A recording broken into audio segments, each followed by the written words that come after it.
February 28, 1476. 412 bodies swayed from trees and makeshift gallows outside Grandson Castle. Every single defender, men who had surrendered under terms of safe conduct, now hung dead by order of Charles the Bold, Duke of Burgundy, the richest and most powerful ruler in Western Europe. Charles wanted to send a message to the Swiss Confederacy. Resistance meant death, treaties meant nothing, and Burgundian power was absolute. He had no idea he had just signed his own death warrant. 3 days later, on March 2, 1476, approximately 18,000 Swiss pikemen would encounter Charles's army of cavalry, artillery, and professional soldiers near the village of Concise. What happened next defied every rule of medieval warfare. In roughly 90 minutes, the Swiss would shatter one of Europe's most formidable armies, capture a treasure so vast that Swiss soldiers would become wealthy overnight, and humiliate a duke whose arrogance had blinded him to the revolution in warfare marching toward him from the mountains. This wasn't just a battle. This was the moment when medieval chivalry collided with a new kind of warfare, disciplined, ruthless, and utterly unstoppable. But to understand how 12,000 to 18,000 Swiss pikemen destroyed a Burgundian force of 14,000 to 36,000 men in one of history's shortest decisive battles, you need to understand the man whose pride engineered his own catastrophe, and the mountain warriors who had learned to fight like no one else in Europe. Before we dive into this incredible story of pride, revenge, and impossible victory, make sure you hit that subscribe button and turn on notifications. This is one of history's most shocking upsets, and you won't believe what happens next. Charles the Bold wasn't just any duke. He ruled territories that made him richer than most kings. His domains stretched from the Netherlands through Belgium and Luxembourg down to parts of France and Switzerland, controlling Europe's wealthiest trading cities and most productive lands. He commanded resources that kings envied. His court was the most magnificent in Europe. His army was the most expensive money could buy. But Charles had a fatal flaw. He believed his own legend. They called him the Bold, but many whispered he should be called the Rash. He dreamed of transforming his scattered duchies into a kingdom, of being crowned king and taking his place among Europe's greatest monarchs. To achieve this, he needed to expand his territories and prove his military genius. The small Swiss Confederacy, a loose alliance of mountain communities, seemed like the perfect target. The Swiss had a different reputation. They were known throughout Europe as fierce, almost fanatical warriors who fought with a discipline and ferocity that terrified professional soldiers. Their weapon of choice was the pike, an 18-foot spear that turned infantry formations into moving fortresses of sharpened steel. Fighting in massive columns called columns, thousands of pikemen would march directly at enemy forces, unstoppable and unbreakable. Unlike other European armies that relied on heavily armored knights on horseback, the Swiss fought on foot by choice. They had perfected tactics that made them nearly invincible: tight formations, aggressive advances, and a refusal to retreat under any circumstances. Swiss mercenaries were the most sought-after soldiers in Europe, and the most expensive.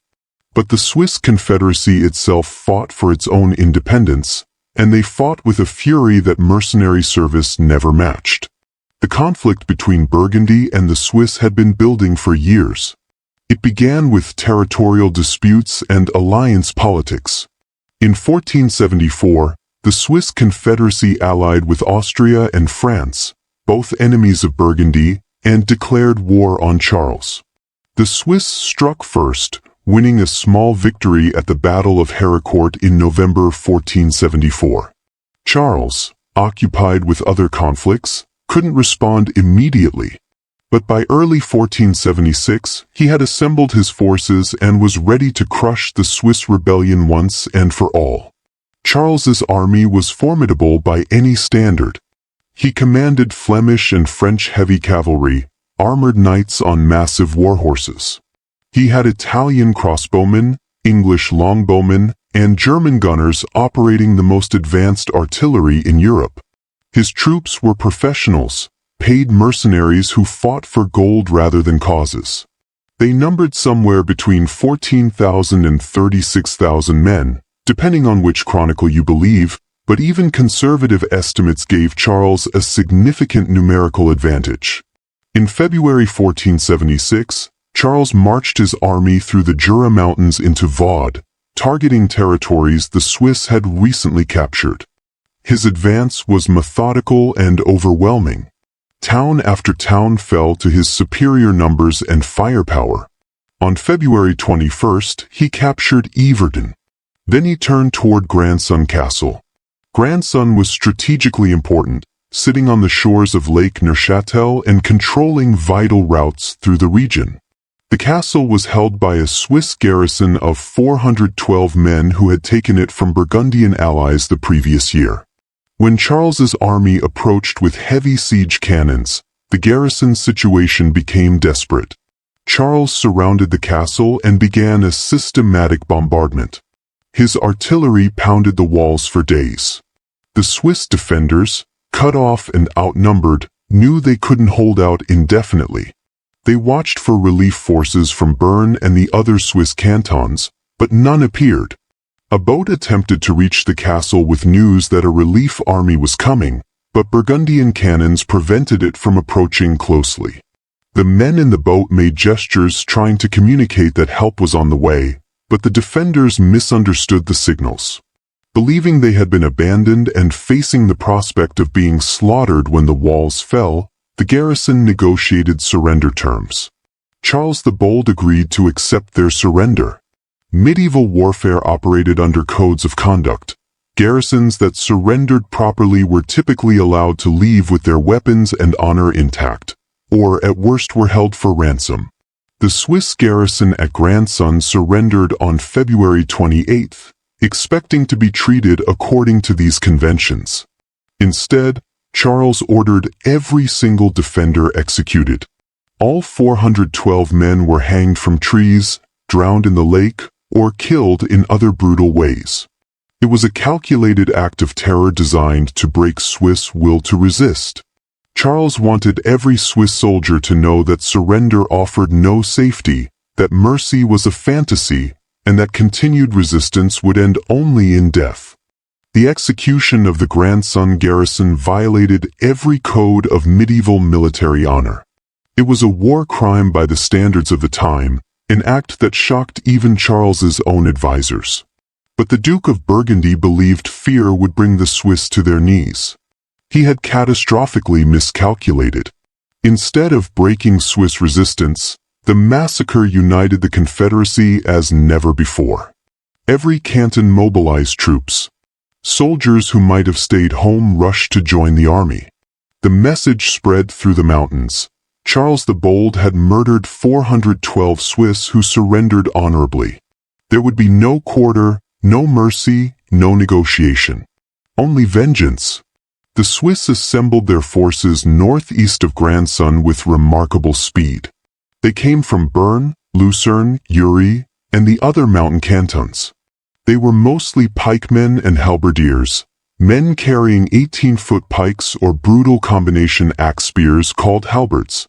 They had some crossbowmen and a few primitive firearms, but their strength lay in their pike formations. The army that marched to confront Charles numbered somewhere between 12,000 and 20,000 men, depending on which source you trust. What they all agreed on was that the Swiss came without artillery, without significant cavalry, and without any of the military advantages that European commanders considered essential for victory. They had pikes, discipline, and burning rage.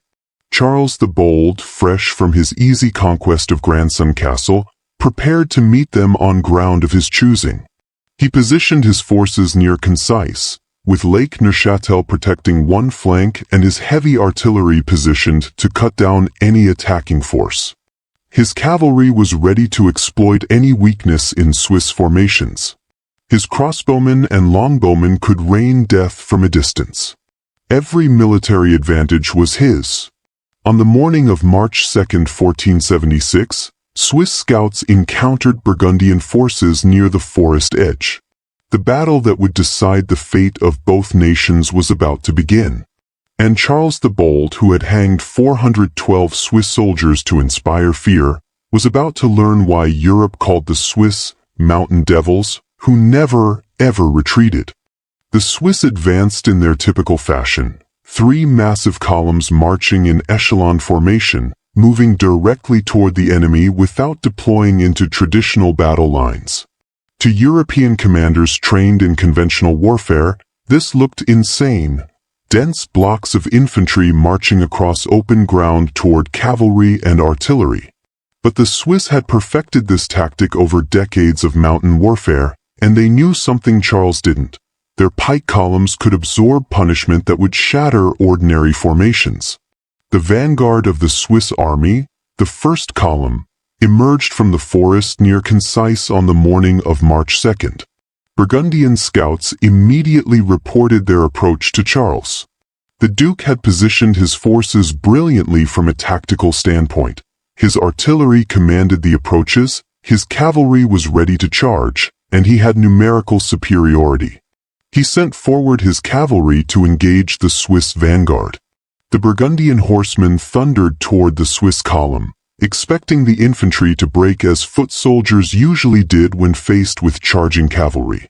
Instead, the Swiss pikemen presented an impenetrable wall of 18-foot spears. The horses recoiled. Knights tried to find gaps in the formation but found none. In the fierce skirmish that followed, the Burgundian cavalry couldn't break through. Charles watched this engagement from his command position and made a decision. His cavalry couldn't break the Swiss vanguard in their current position near the forest edge. But if he could draw the Swiss out onto the open, snow-covered plain northeast of Concise, his artillery would devastate them. He ordered his forces to pull back to more favorable ground. This was actually sound tactical thinking. Medieval battles frequently involved positioning and repositioning to gain advantage. Charles's artillery, dozens of heavy cannons and smaller guns, could tear apart infantry formations at range. English longbowmen and Italian crossbowmen could rain arrows and bolts into the packed Swiss columns. Once the Swiss were bloodied and disorganized, his heavy cavalry would smash through their weakened formations. The Burgundian forces began their tactical withdrawal. Charles's cavalry pulled back from the initial engagement. The infantry began moving to new positions. The artillery crews prepared to unlimber their guns on the chosen ground. Everything was proceeding according to plan. But medieval armies didn't have radios or rapid communication. The withdrawal, meant to be a tactical redeployment, began to look like a retreat to soldiers farther back in the Burgundian lines. And at that critical moment, the bulk of the Swiss army arrived. The Swiss second and third columns emerged from the forest. Thousands upon thousands of pikemen in massive formations, fresh and eager for battle. The Swiss soldiers in the vanguard hadn't been told about any tactical withdrawal. They saw Burgundians pulling back and did what Swiss armies always did. They attacked more aggressively. This is getting intense. Drop a comment and let me know where you're watching from. And if you're loving this story, smash that like button to help more history fans discover this channel. The Swiss columns accelerated their advance, moving at what chroniclers described as shocking speed for such large formations. The discipline that held these columns together while advancing at near-running pace was something European armies had never developed. Most infantry formations fell apart if they tried to move quickly. The Swiss had trained for years to maintain cohesion while advancing rapidly. Charles's tactical withdrawal suddenly faced a crisis. His forces were in motion, repositioning between locations. His artillery hadn't yet been set up in the new positions. His cavalry was disengaged. And thousands of fresh Swiss troops were advancing rapidly, not giving him time to complete his maneuver. The Burgundian troops at the rear of the withdrawal saw massive Swiss columns bearing down on them. These soldiers didn't know about the tactical plan. They didn't see an orderly repositioning. They saw what looked like a retreat with an enemy army charging toward them. Panic began to spread. Charles the Bold rode among his troops, shouting orders, commanding them to hold position and complete the repositioning. His officers tried to rally the men, explaining this was a tactical movement, not a flight. For a few critical minutes, it seemed like Burgundian discipline might hold. Then the Swiss columns struck the Burgundian formations that hadn't completed their withdrawal. The impact was devastating. The Swiss didn't fight like other European infantry. They didn't stop to exchange missile fire or form defensive lines. They marched directly into contact with their pikes leveled, creating a moving wall of steel that pushed through enemy formations like a battering ram through a wooden door. Burgundian soldiers found themselves facing the most terrifying sight in medieval warfare. Thousands of pikemen in tight formation, moving forward relentlessly, the front ranks holding 18-foot spears level while rear ranks held theirs at different angles, creating a lethal hedgehog that no cavalry could penetrate and no infantry could withstand. Men at the front of the pike column would be killed, but the ranks behind would immediately step forward to replace them, maintaining the formation's momentum. The Burgundian units that engaged the Swiss columns were overwhelmed. Professional soldiers who had fought in dozens of battles found themselves pushed back by sheer unstoppable momentum. The Swiss used their halberds, brutal weapons that combined axe, spear, and hook, to drag down armored knights and hack through defenses. They showed no mercy and took few prisoners. Charles's artillery never properly deployed. The gunners were trying to set up their heavy cannons when Swiss columns overran their positions. The guns that had been supposed to devastate the Swiss from range were captured before firing more than a few shots. The advanced artillery that Charles had invested fortunes in became useless metal tubes lying in the snow. The Burgundian cavalry attempted to rally and countercharge, but cavalry charges require space, organization, and time to build momentum. The confused battlefield gave them none of these. Swiss pike columns had already penetrated deep into the Burgundian positions. Trying to charge into those pike formations was suicide for both horse and rider. The withdrawal that was supposed to be tactical became an actual retreat. Burgundian soldiers began moving away from the Swiss advance more quickly. The retreat accelerated. And then, like a dam breaking, the entire Burgundian army collapsed into rout. Panic is contagious in armies, and once it starts, it's nearly impossible to stop. Soldiers at the rear saw troops fleeing toward them and began fleeing themselves. Units that had never even engaged the enemy started running. The carefully assembled, expensive, professional Burgundian army disintegrated in minutes. Charles the Bold rode through the chaos, screaming orders, threatening, begging his soldiers to stop and fight. His officers tried to rally their men. But once a medieval army routed, it became an every-man-for-himself scramble for survival. Soldiers threw away weapons and armor to run faster. Cavalry abandoned their expensive horses. Professional mercenaries who fought for gold decided survival was worth more than any paycheck. The Swiss pursued with methodical efficiency. They didn't break formation to chase individual fugitives. That was how undisciplined armies got picked apart by rallying enemies. Instead, the Swiss columns maintained cohesion while pushing forward, cutting down anyone who didn't run fast enough, systematically advancing through the Burgundian positions.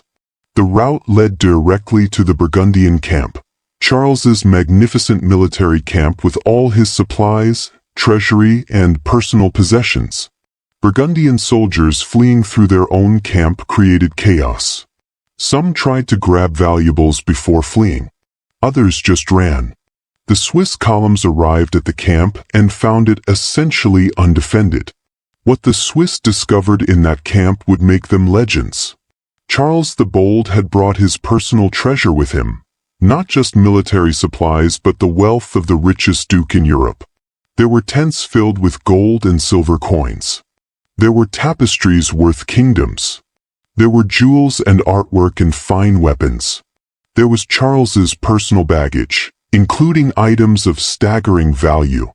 The Battle of Grandson had lasted roughly 3 hours. Some sources say even less.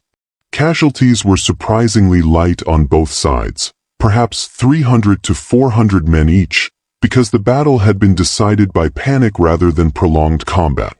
But the strategic and psychological impact was catastrophic for Burgundy and transformative for Switzerland. Charles the Bold had entered Swiss territory with one of Europe's finest armies, confident in his power and reputation. 90 minutes later, he was fleeing for his life, his army scattered, his reputation shattered, and his legendary treasure in enemy hands. The man who hanged 412 Swiss soldiers to inspire fear had instead inspired his own destruction. The Swiss soldiers who entered Charles the Bold's camp on March 2, 1476, couldn't believe what they found. These were mostly farmers, craftsmen, and mountain villagers who had marched to war carrying their pikes and wearing whatever armor they could afford. Many fought in simple cloth clothing with minimal protection. They lived in small alpine communities where a silver coin represented significant wealth. Now they stood in the camp of the richest duke in Europe, surrounded by treasure beyond their wildest imagination. Charles the Bold traveled like a king, because he wanted to be a king. His camp was a mobile palace, filled with the finest possessions money could buy. There were hundreds of tents, including massive pavilions with multiple rooms. The Duke's personal quarters were decorated with priceless tapestries showing scenes from classical mythology and Burgundian history. These weren't just decorations, they were masterpieces worth more than entire villages. The Swiss found chests filled with gold and silver coins, Charles's war treasury, meant to pay his mercenary armies. They found jewelry that belonged to the Duke and his nobles, rings, necklaces, brooches, and ceremonial chains worked by the finest goldsmiths in Europe. They found plate armor of such quality and craftsmanship that individual pieces could be sold for more than a Swiss farmer would earn in a lifetime. But the most legendary items were the great treasures that would become symbols of Burgundian wealth and Swiss victory. There was the Great Diamond of Burgundy. Though it later proved to be a spinel rather than a diamond, it was still an enormous precious stone of incredible value. There were ceremonial seals of solid gold. There was Charles's personal banner, embroidered with gold thread. The Swiss found Charles's library. Medieval books were fantastically expensive, each one hand-copied and illuminated. They found his personal chapel equipment, including gold and silver religious items encrusted with gems. They found fine weapons that were works of art as much as tools of war, swords with jeweled hilts, daggers with gold inlay, crossbows decorated with precious metals. The artillery that had been supposed to destroy the Swiss, dozens of heavy cannons and hundreds of smaller guns, now belonged to Switzerland. Each bronze cannon was worth a fortune in metal alone, but as working artillery they were invaluable. The Swiss had entered the battle with no artillery. They left with one of the finest artillery trains in Europe. There were hundreds of war horses, including the massive destriers bred for carrying armored knights. There were supply wagons filled with food, weapons, armor, and military equipment. There was everything needed to maintain a 14,000 to 36,000 man army in the field for an extended campaign. The wealth was so vast that the Swiss couldn't even properly inventory it immediately. Chronicles describe Swiss soldiers, many of whom had never seen gold coins before, walking through the camp in stunned amazement. Some grabbed what they could carry. Others systematically collected items for later division.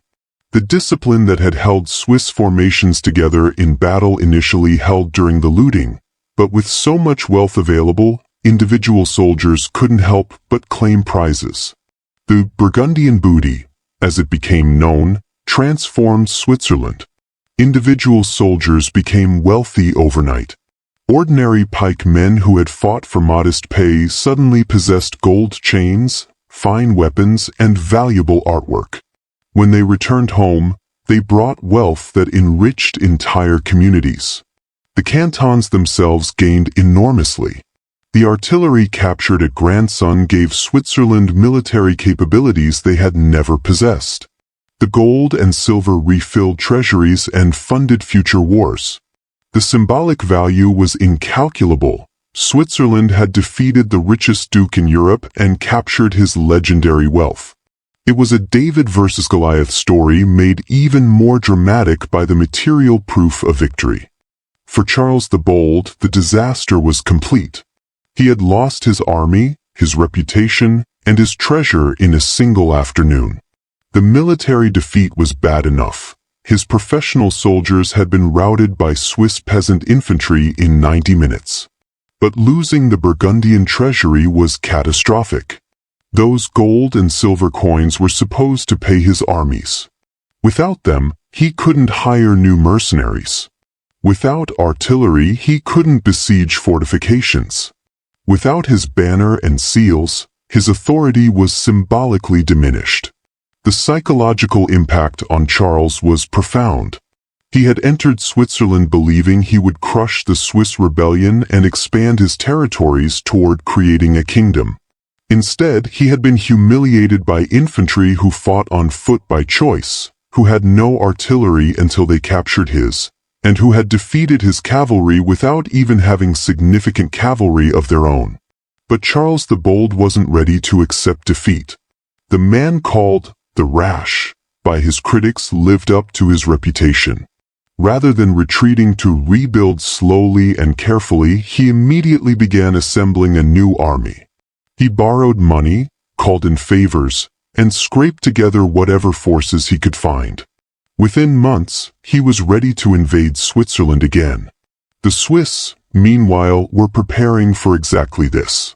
The victory at Grandson had proven their tactics and boosted their confidence, but they knew Charles would return. The massacre of the Grandson garrison still demanded vengeance. And the Swiss had learned that Charles the Bold would never stop until he was completely destroyed. The two sides met again on June 22, 1476, at the Battle of Murat, called Merton in German. Charles had assembled an army of approximately 35,000 men, even larger than the force at Grandson. The Swiss fielded about 24,000 men.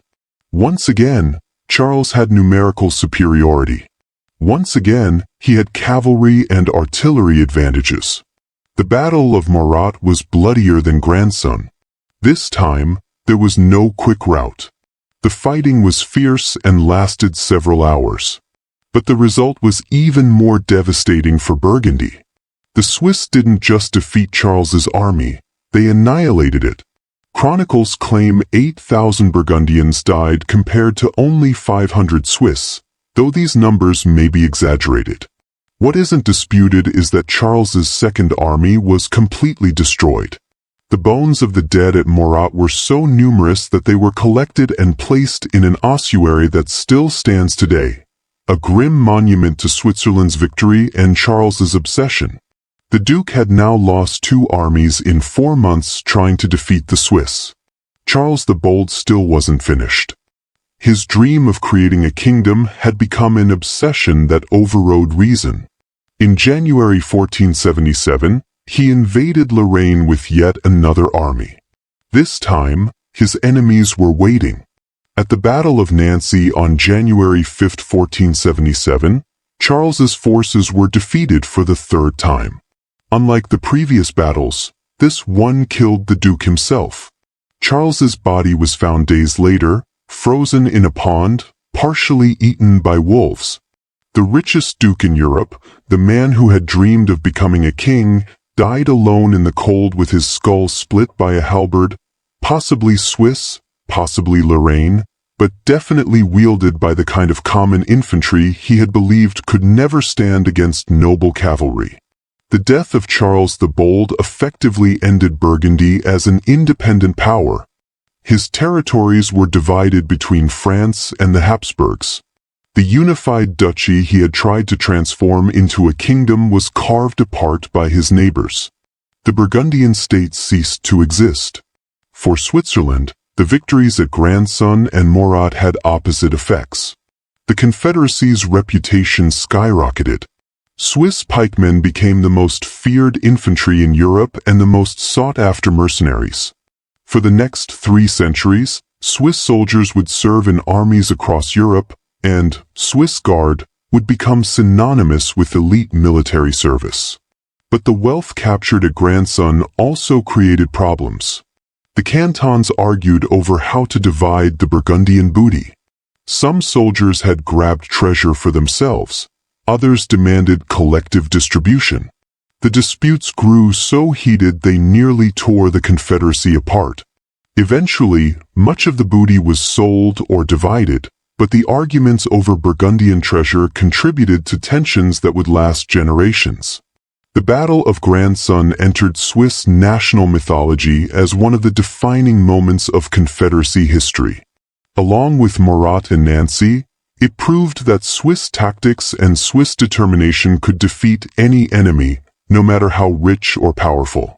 The victory helped forge Swiss identity and contributed to Switzerland's tradition of military neutrality. If the Swiss were strong enough to defeat the greatest powers of Europe, they didn't need to choose sides in others' conflicts. To truly understand what happened at Grandson, you need to understand the revolution in military tactics that the Swiss had perfected.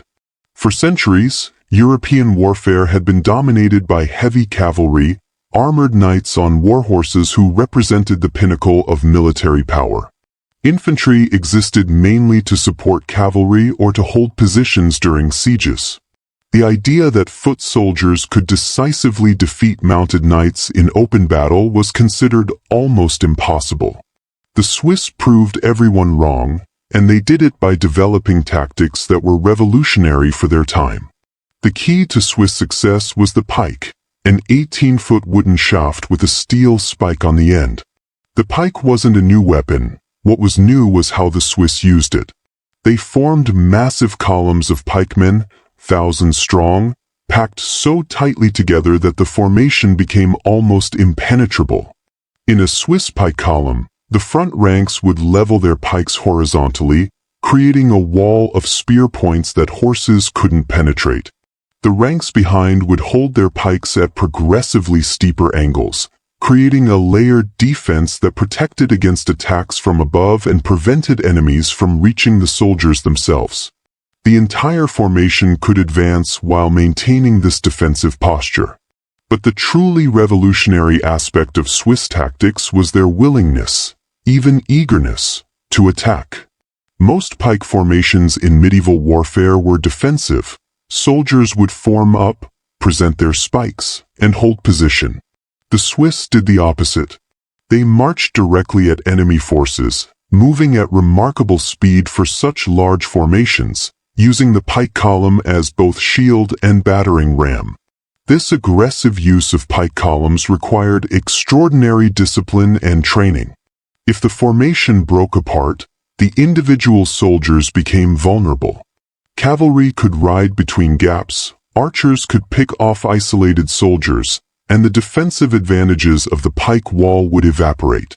The Swiss trained constantly to maintain cohesion under all conditions, while advancing, while under missile fire, even while taking casualties. The Swiss also perfected what military historians call combined arms tactics centuries before the term existed. While their primary weapon was the pike, they also fielded halberdiers, soldiers carrying a combination axe-spear-hook weapon called a halberd. These halberdiers operated at the front of Swiss columns, using their weapons' hooks to drag down enemy cavalry and their axes to hack through armor. Behind them came the massed pike men, using their longer weapons to keep enemies at bay while the halberdiers did close-quarters work. The Swiss military system was also democratic in a way that was unusual for medieval Europe. Unlike feudal armies where nobles commanded and commoners obeyed, Swiss forces elected their officers and made collective decisions about strategy. This created armies where soldiers felt personally invested in victory and where leadership earned rather than inherited their positions. It fostered initiative and commitment that mercenary armies often lacked. The Swiss reputation for refusing to retreat became legendary and was based in reality. Swiss military culture viewed retreat as shameful. Their battle doctrine called for advancing until victory or death. This wasn't suicidal bravado, it was calculated psychology. If everyone knew that the formation wouldn't retreat, everyone fought harder to ensure the formation won. And if enemies knew that Swiss formations never broke, the psychological advantage was enormous. This reputation served the Swiss well at Grandson. When Charles's cavalry engaged the Swiss vanguard and couldn't break through, the Burgundian soldiers knew, from reputation and from experience, that the Swiss wouldn't retreat. When Charles ordered his tactical withdrawal, his own soldiers interpreted it as retreat partly because they expected the Swiss to keep advancing no matter what. The Swiss reputation influenced Burgundian decision-making even before the main armies engaged. The weakness of Swiss tactics was their lack of flexibility. Pike columns were extraordinarily powerful when advancing across relatively open terrain but struggled in broken ground, forests, or urban environments where formations couldn't maintain cohesion. They had limited capability against fortifications. Pikes were poor siege weapons. And they were vulnerable to massed missile fire if caught in the open without ability to close with the enemy quickly. Charles the Bold should have known all this. Swiss tactics weren't secret. Swiss mercenaries served in armies across Europe, and their methods were widely discussed. Charles had competent military advisors who could have explained Swiss strengths and weaknesses. But Charles's arrogance and his desire for a quick, decisive victory led him to engage the Swiss in exactly the kind of terrain and battle conditions where Swiss tactics were most effective. The Battle of Grandson influenced military thinking across Europe. Other nations tried to copy Swiss tactics with varying success. The German Landsknechts adopted pike formations and developed into serious rivals to Swiss mercenaries. Spanish tercios would later combine pike formations with firearms in even more effective combinations. The pike and shot formations that would dominate European battlefields for the next 2 centuries owed a direct debt to Swiss innovations. But no other nation quite matched the Swiss in pure pike warfare. Part of this was cultural. The Swiss Confederacy's unique political system and military culture couldn't be easily replicated in feudal kingdoms. Part was economic. Swiss pikemen fought for their own independence with a motivation that mercenary service never quite matched. And part was simply practice. The Swiss had been perfecting their tactics for generations in the mountains, learning through countless battles and skirmishes. The implications went beyond tactics. The Swiss victories demonstrated that expensive professional cavalry could be defeated by relatively cheap infantry. A Swiss pikeman's equipment, a pike, maybe some basic armor, cost a fraction of what it took to equip a fully armored knight on a warhorse. The Swiss proof that infantry could dominate battlefields meant that warfare was becoming more democratic. You didn't need to be born into nobility and raised from childhood in knightly skills. A farmer could be trained to fight effectively in pike formations in months rather than years. This shift had profound political implications. Medieval feudalism was built partially on the military supremacy of the knightly class. If that military supremacy vanished, what justified noble privilege? The question would take centuries to fully resolve. But battles like Grandson planted seeds that would eventually grow into revolutionary political changes. For Charles the Bold personally, Grandson should have been a lesson in respecting one's enemy. His contempt for the Swiss, mountain peasants who dared resist a great duke, blinded him to their capabilities. The execution of the Grandson garrison was meant to terrorize but instead united and motivated his enemies. His assumption that his expensive army of professionals would easily defeat Swiss infantry led him to engage in conditions that favored Swiss tactics. Charles's repeated failures against the Swiss, 3 major battles, 3 devastating defeats, demonstrate what happens when pride overrides strategic thinking. After Grandson, a prudent commander would have changed tactics, avoided direct engagement with Swiss pike columns, and used Burgundy's superior resources to wage a different kind of campaign. Charles instead assembled another army and attacked again at Morat. After Morat, he did the same thing yet again at Nancy. His inability to learn from defeat guaranteed his destruction. The Swiss, by contrast, showed strategic intelligence along with tactical prowess. They didn't pursue Charles after Grandson or Morat, recognizing that fighting in unfavorable terrain or overextending their lines would risk defeat.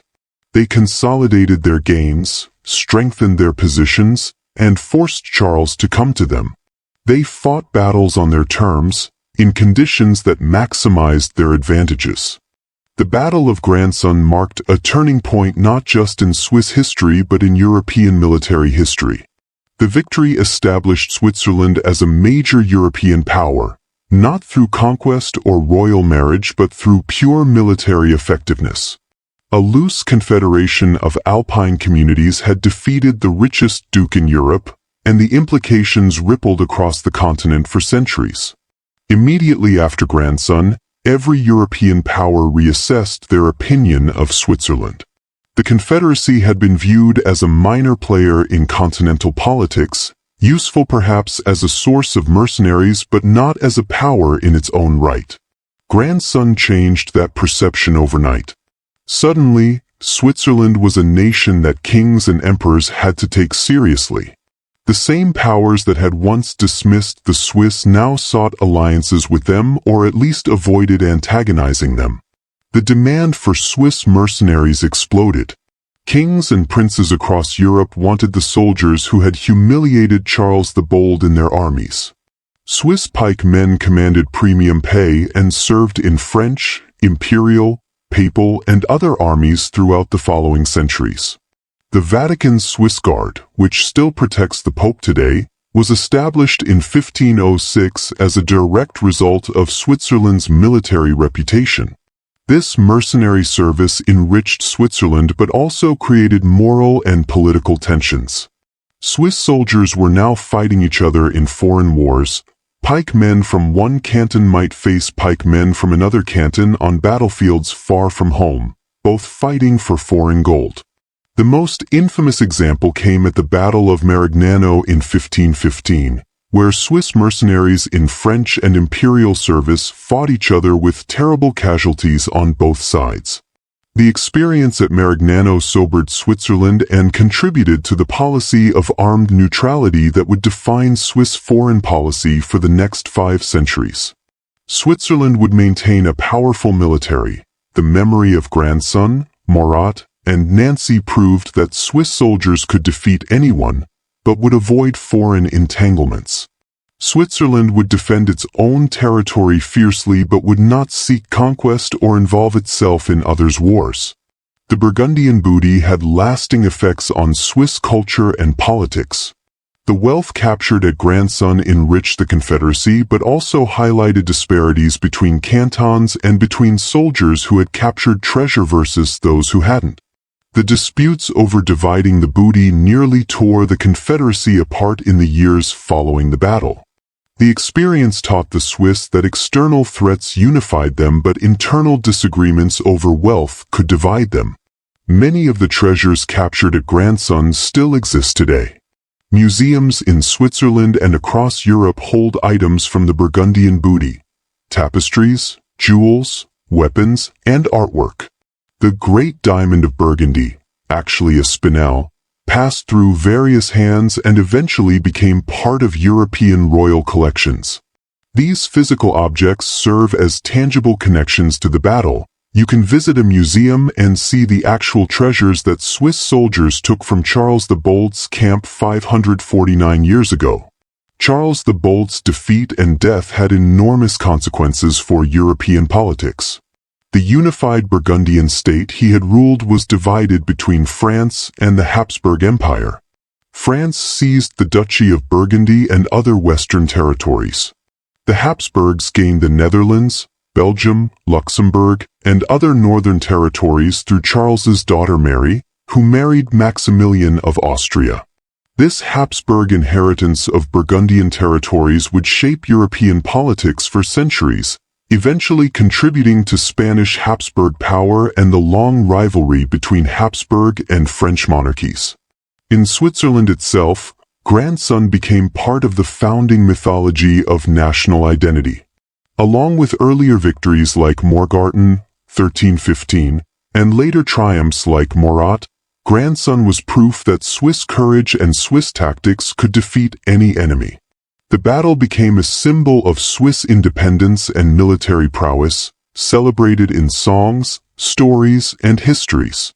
The battlefield at Grandson has been preserved and commemorated. Monuments mark where the armies engaged.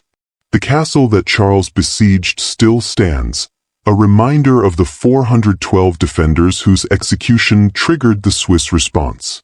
The trees where they were hanged are long gone, but their sacrifice is remembered. Visitors can walk the ground where Swiss pike columns shattered Burgundian power and changed European history. Military historians study Grandson as an example of how tactical innovation and troop morale can overcome numerical and technological advantages.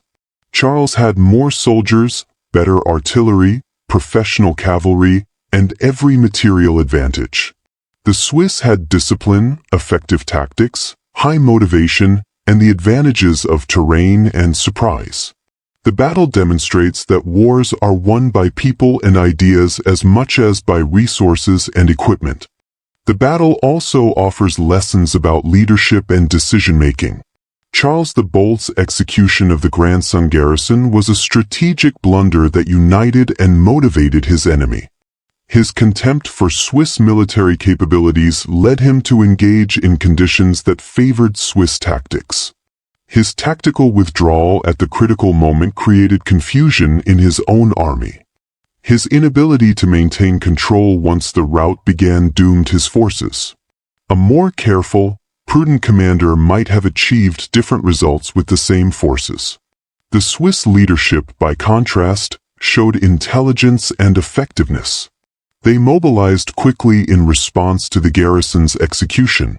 They advanced aggressively when they had tactical advantage. They maintained formation discipline under pressure. They exploited the confusion in Burgundian ranks. And they secured the victory by capturing the enemy camp and treasure, preventing any possibility of Burgundian reorganization. For modern Switzerland, Grandson remains a source of national pride but also reflection. The battle was a defensive victory. Switzerland was responding to Burgundian invasion and to the murder of Swiss soldiers. But the wealth and military reputation gained from Grandson also tempted Switzerland into foreign adventures and mercenary service that created moral complications. The full legacy of Grandson includes both pride in military achievement and awareness of warfare's costs.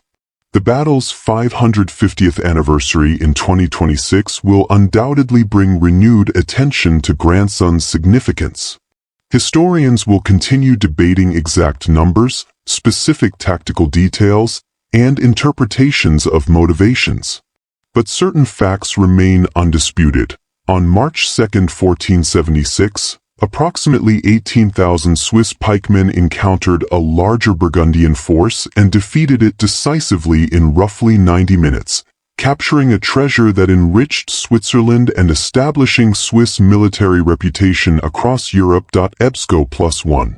If this story inspired you, make sure you subscribe to this channel and hit that notification bell. We bring you the most incredible battles and underdog victories in history, stories of courage, strategy, and triumph against impossible odds. Drop a comment telling me what historical battle you want me to cover next, and share this video with anyone who loves military history.